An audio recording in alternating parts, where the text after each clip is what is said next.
En esta lección trabajaremos el concepto de cifras significativas aplicado a ejemplos de cálculos simples. Empecemos diciendo que toda medida que uno haga tiene error, está sujeta a error. La pregunta que uno puede hacerse es cómo se manejan esos errores a la hora de hacer cálculos con esas medidas para obtener otros valores. Vamos a usar el acercamiento de las cifras significativas. En primer lugar, las cifras significativas son todas aquellas cifras de una medida que no tienen error, más una última cifra que es la cifra incierta o con error.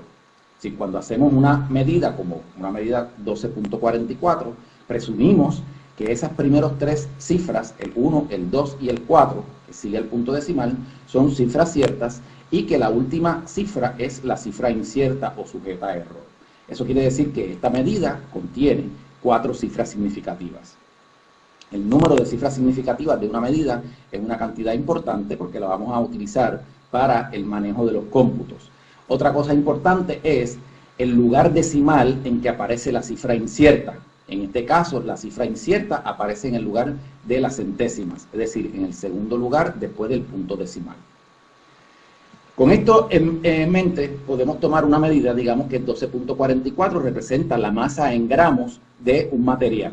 Bueno, esa medida en gramos la podemos expresar utilizando unidades más grandes o más pequeñas, como por ejemplo, podemos medir o hacer la conversión de los 12.44 gramos a kilogramos. En este caso, lo que hacemos es dividir la cantidad entre 1000 y obtenemos que 12.44 gramos equivalen a 0.01244 kilogramos. Para el manejo de cómo se hace esto, pueden ver la lección sobre conversión de unidades. De igual forma, podemos utilizar una medida o una unidad de medida más pequeña, como las miligramos. En este caso, multiplicamos por 1000 en lugar de dividir por 1000. Y el resultado sería 12.440 miligramos. Fíjense que lo único que nosotros hemos hecho es tomar una medida, 12.44, y hacer una conversión de unidades. Las conversiones de unidades no pueden añadir cifras significativas porque la medida es la misma. Por lo tanto, estas cifras significativas que tienen estas dos medidas tienen que ser 4. El 1, el 2, el 4 y el 4, en ambos casos. Eso quiere decir que hay unos ceros que no son significativos. Inmediatamente debe surgir la pregunta, ¿cómo sabemos cuáles cifras de una medida son significativas? Bueno, evidentemente todas aquellas cifras que no sean ceros son significativas. Están ahí porque son significativas. Los ceros son las cantidades problemáticas o las cifras problemáticas, y para los ceros tenemos dos reglas. Primero, aquellos ceros que estén a la derecha del punto decimal y al final de la medida, ¿okay? Se tienen que cumplir ambos requisitos, a la derecha del punto decimal y al final de la medida, son significativos, y los ceros que estén localizados entre cifras significativas también son significativos. Con estas reglas en mano, ahora podemos trabajar el manejo de cómputos con cifras significativas. Es decir, cuando hagamos un cómputo, tenemos que dar un resultado que sea coherente o consistente a las medidas que tengamos, con las que estemos trabajando. Para estos cómputos vamos a trabajar operaciones simples de productos y divisiones y operaciones de sumas y restas. La regla para los productos y divisiones es que se hace el cómputo y luego se redondea el resultado para que el resultado tenga el mismo número de cifras significativas que la medida que menos cifras significativas tiene. Es decir, la medida que sea más incierta en términos del número de cifras significativas es la que va a determinar el número de cifras significativas que tiene el producto o la división. En el caso de la suma y la resta, se hace el cómputo y se redondea el resultado al lugar decimal de la medida que tenga su cifra incierta en el lugar decimal más grande. Es decir, en este caso, no miramos cuántas cifras significativas hay, sino el lugar decimal donde aparece la cifra incierta, es decir, la última cifra significativa en cada medida. Para entender mejor estas reglas, vamos a trabajar dos ejemplos simples. El primer ejemplo es una multiplicación y división, es la misma regla. Así que la regla lo que nos dice es que multiplicamos y dividimos, ponemos los números que están puestos ahí en una calculadora y el resultado sale con todo este montón de cifras, y lo que tenemos que ver es cuántas cifras significativas debe de tener realmente ese resultado a la luz de las medidas que tenemos. La regla de productos y divisiones nos dice que miramos el número de cifras significativas que tienen cada una de las medidas que estamos multiplicando y dividiendo.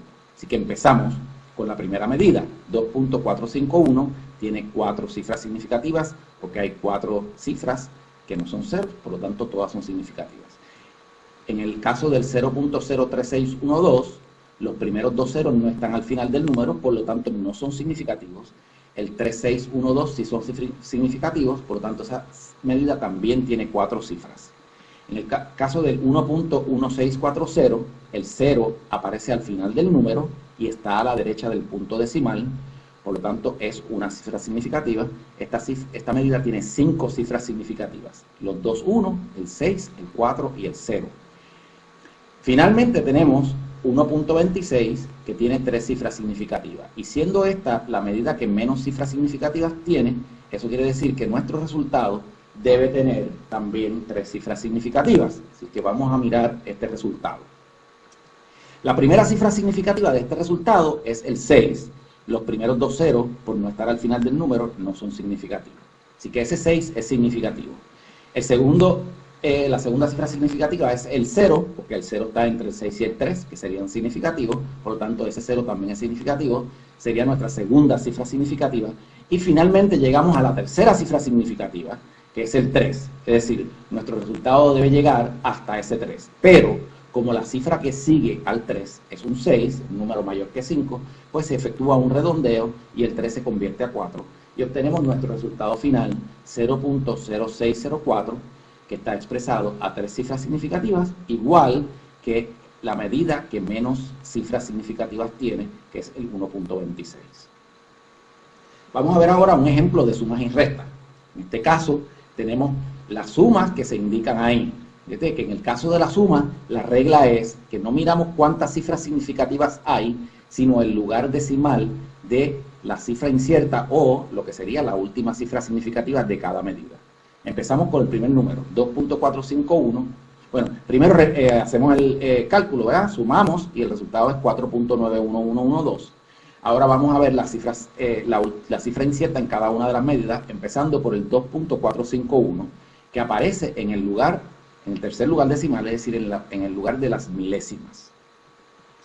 La segunda medida, 0.3612, tiene su última cifra o su cifra incierta en el quinto lugar decimal, es decir, en el lugar de las 100 milésimas. Como ese está más a la derecha, el lugar de las milésimas es más grande, por lo tanto descartamos esa, pasamos a la próxima. Ese está en el lugar de las 10 milésimas, también es un lugar decimal más pequeño que el de las milésimas, por lo tanto también se descarta.